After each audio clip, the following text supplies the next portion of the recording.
এই মাজার শরীফ ঢাকা আজিমপুর কবরস্থানে অবস্থিত। এখানে সকাল, বিকেল, রাতে কি হচ্ছে সকল কিছুই বুঝতে পারবেন আজ এই ভিডিওতে। আজ শবে বরাত। আসসালামু আলাইকুম রাহমাতুল্লাহি ওয়া বারাকাতুহু। এটি হচ্ছে সকালবেলার দৃশ্য। চতুর্দিকে ঝাড়ু দিয়ে মুছে একেবারে পরিষ্কার করে ফেলছে। কারণ আজকে শবে বরাত।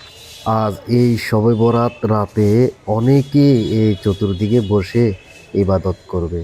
এই মাজার শরীফে এভাবে চতুর্দিকে বসে ইবাদত করলে কি সওয়াব হবে সেটা আল্লাহ পাক রব্বিল আলামিন খুব ভালো জানে।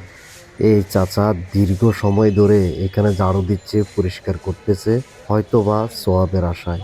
আল্লাহ পাক রব্বিল আলামিন সবাইকে যেন হেদায়েত দান করে এবং সবাইকে সঠিক পথে চলার সেই তৌফিক দান করুক। আল্লাহুম্মা আমিন। তো সম্মানিত ভিউয়ার্স, এটা ছিল আমাদের সকালের কাজ। আমরা এখন দেখব বিকেলের কাজ। সর্বশেষ দেখব আমরা রাত্রের কাজ। মানে রাত্রে তারা কি ইবাদত করে আমরা সেটা দেখতে পারবো ইনশাআল্লাহ। এটা হচ্ছে বিকেল বেলার কাজ।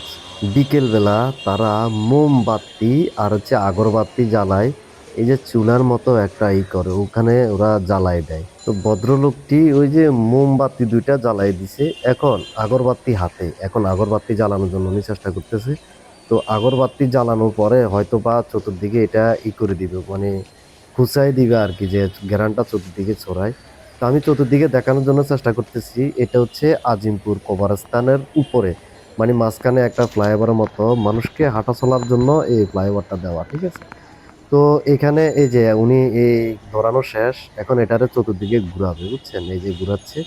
যে ওই আগুনটা মানে নিভাবে আরকি। নিভালে তাহলে ভালো করে এটা ধরবে আর ধোঁয়া চতুর্দিকে এটা ছড়াবে, সুঘ্রাণ ছুটবে।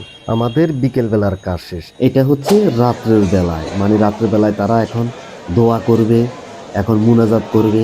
তো মুনাজাত করার জন্য, দোয়া করার জন্য এখানে এক লোক আনছে। ইনি হলো হুজুর, বুঝছেন? এই যে মুখে দাড়ি-টাড়ি নাই। উনি হলো হুজুর। উনার মুখে দাড়ি নাই, মাস্ক পরছে। তো মাস্ক পরে যে দাড়ি যেন দেখা যায়, দাড়ি তো নাই। তো এই যে উনাকে আনছে দোয়া করার জন্য। উনি দোয়া করবে। তো কি দোয়া করবে আমরা একটু শুনবো। তো একটু শোনা যায়, হালকা পাতলা শোনা যাবে ইনশাআল্লাহ। তবে উনারা যে কাজগুলা করতেছে, যে এই যে মাজারের চতুর্দিকে মাজার পূজা করা, ই করা। আচ্ছা যাক, এগুলা আবার হিন্দুদের সাথে আবার অ্যাডজাস্ট হয়ে যাচ্ছে না তো? হিন্দুরা তো আপনার এই যে মোমবাতি জ্বালায়, তারপরে সন্ধ্যা আগরবাতি জ্বালায়, আবার এই যে এই কি জানি কয় ওই মন্দিরের মতন একটা বানাইলো না, চুলা একটা বানাইলো। হ্যাঁ, ওরা হিন্দুরা লুলু দেয়। এগুলোর সাথে যদি মিলে যায় তাহলে তো আল্লাহ পাক রব্বুল আলামিন আমাদেরকে মাফ করবেন না। যাই হোক, আজ শবে বরাত। এই রাতে আল্লাহ পাক রব্বুল আলামিন যেন সবাইকে মাফ করে দেন। আমরা তো সবাই ভাই ভাই। আমরা তো চাই যে সবাই জান্নাতে যেতে।